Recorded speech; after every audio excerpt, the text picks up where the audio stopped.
When my dad died, everyone expected me to write the perfect obituary, one that painted my mom as the grieving widow. But instead, I erased her existence, and when people saw it, her carefully built image crumbled overnight. This is a story of how I gave my abusive mother the most humiliating revenge of her life. With just a few words on a page. If you've ever dreamed of seeing justice served to someone who thought they'd never face consequences, hit that like button, subscribe, and get ready, because this revenge story is raw, emotional, and one you won't forget. My dad passed away on December 1st, 2022. It wasn't sudden. His health had been declining for over 15 years. He battled chronic illness, slowly losing his mobility and independence. Watching him fade was one of the hardest things I've ever gone through.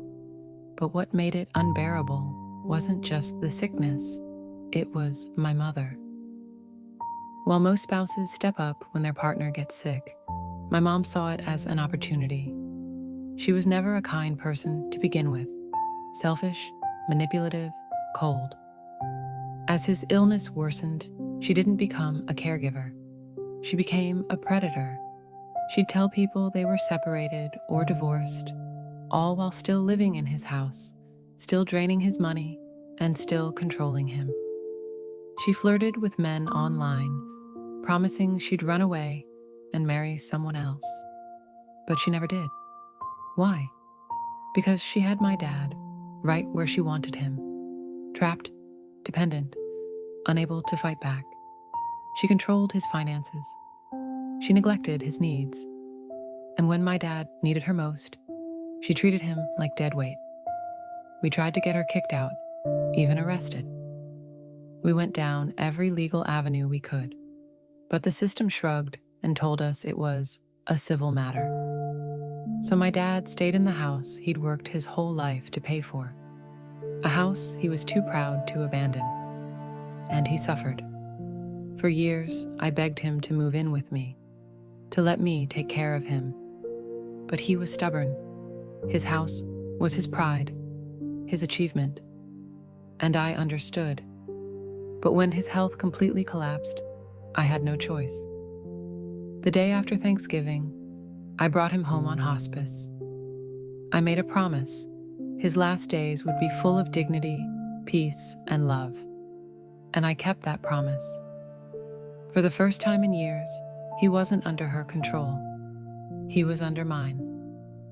And I gave him comfort until his very last breath. When it came time to arrange the funeral, I thought the worst was behind me. But no. The funeral home told me they needed my mother's consent to cremate him. Of course, she said no. She loved control too much. She only relented when I allowed her to keep his Social Security survivor benefits, money that was legally hers anyway.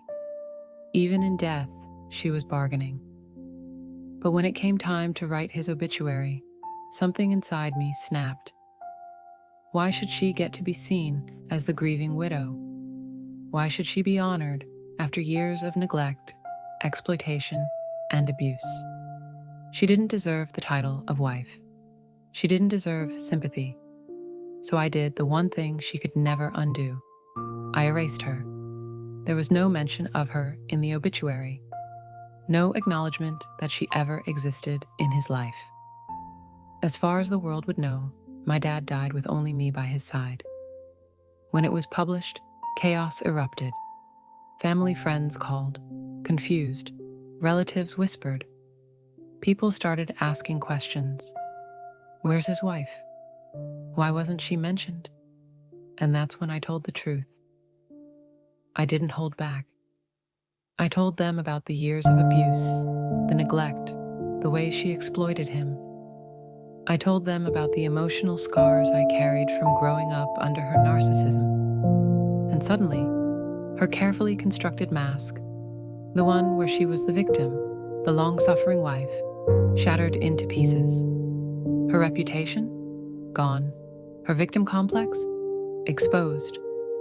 Everyone finally saw her for who she really was.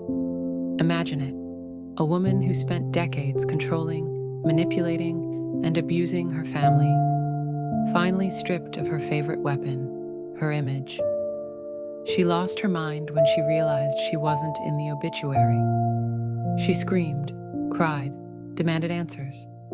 But the more noise she made, the more people looked at her and thought, wait, maybe she really isn't the grieving widow she pretends to be. My revenge wasn't loud. It wasn't violent. It was a single act of silence. The silence of her name missing from the record. And it humiliated her more than anything else ever could.